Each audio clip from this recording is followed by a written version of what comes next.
The next thing to talk about is dollar cost averaging. So this means investing a set amount consistently. So let's say you're going to set aside $100 every 2 weeks to invest, no matter what the market is doing. This helps remove the stress of trying to time the market, and it builds long-term discipline. When I first started investing, I already knew about dollar cost averaging, and I didn't have too much money to start, so I spread it out. Looking back, I would have made smaller purchases to start, especially with where the market is today. If I would have known we were in a 10 to 15% correction right now with the S&P 500 and Nasdaq, I would have loved to have more money right now to invest, but obviously you can't predict the market. But luckily, knowing about dollar cost averaging, I've been able to spread out my money throughout this dip and throughout this correction. So I'm able to continue to buy and lower my averages for these companies. So when the market does go up, I'm seeing a lot bigger return than if I would have bought 3 months ago. One of the biggest things, and I think probably the biggest thing as a young investor, is you will make mistakes.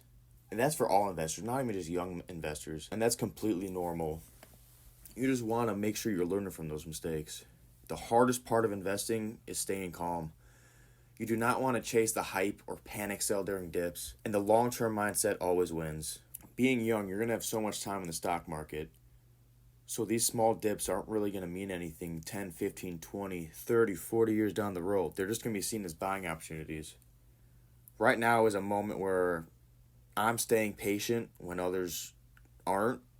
When you see the market at a correction like it is today, you'll see a lot of people panic selling, whereas I just view this as a buying opportunity to buy great companies that are going to be around for years down the road and are going to give me fantastic growth.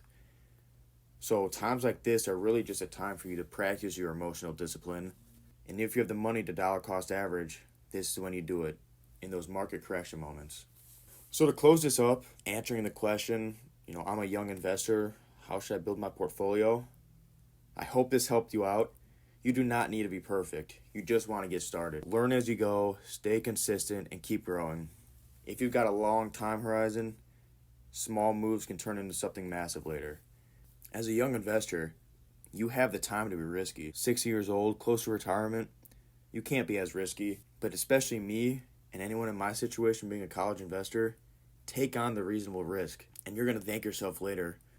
Because if they don't work out, you're learning. And if they do work out, you're making money.